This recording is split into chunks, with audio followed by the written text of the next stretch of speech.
500 বছরের পুরানো ঐতিহ্যবাহী গোপীনাথপুরের দোল মেলা। এই মেলা কি কি রয়েছে সবকিছু বিস্তারিত তুলে ধরবো এই ভিডিওতে।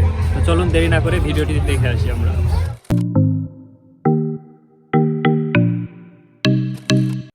বলছে এই গোপীনাথপুরের দোল মেলার কথা। এ মেলা প্রতি বছরেই দোল পূর্ণিমায় শুরু হয় এবং এ মেলা চলে মাসব্যাপী। 500 বছরের পুরনো ঐতিহাসিক গোপীনাথপুরের দোল মেলায় গরু, মহিষ এবং ঘোড়া বেচাকেনা হয়।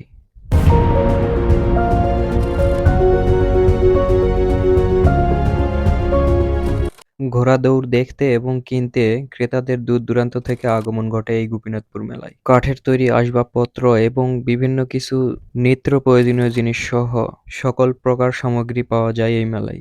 এই মেলা শুরু হওয়ার পর থেকে দেশের দূর দূরান্ত থেকে পর্যটন ছুটে আসে এই মেলা দেখতে। ছোট বাচ্চাদের বিভিন্ন রকম রাইড সহ কম্বল এবং কসমেটিক্স আরো অনেক প্রকার সামগ্রী পাওয়া যায় এই মেলাতে। এই মেলা আগে বেশ বড় জায়গা নিয়ে হলেও সময়ের সাথে সাথে এর দৈর্ঘ্য কমে যায়।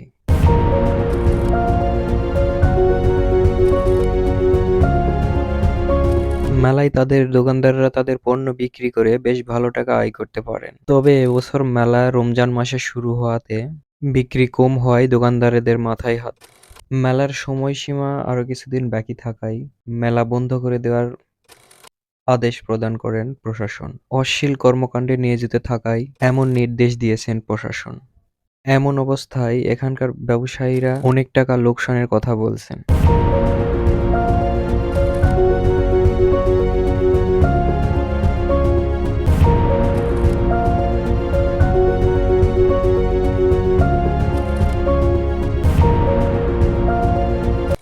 কিন্তু এই মেলার এখন দিন দিন যে পরিস্থিতি হচ্ছে যে আমাদের ঘর ভাড়া খাবারের টাকা আমরা দিতে পারছি না এবং সকাল থেকে খুবই হালকা পাতলা বেচে কিনা সারা কোনো মেলাই ভালো হয় নাই। এই রাস্তামার থেকে ধরিয়া যতটি মেলা করছি একটা মেলা তো ভালো হয় না, বুঝলেন নাই? এমন পরিস্থিতি আছে, মেলা শেষ, খেলা শেষ, চলে যাব অন্য দেশ, কিচ্ছু করার নাই, স্বামী বিদেশ। রাত পলে কিস্তি, মাথা নষ্ট, টাকার দরকার 800, কিস্তির 500, বোর 300, কুবা শামসু বাঁচাও দেশ, আয় আজকে গোলামের ফুট, কিস্তির টাকা না নিলে তোর কলা আমার দুধ।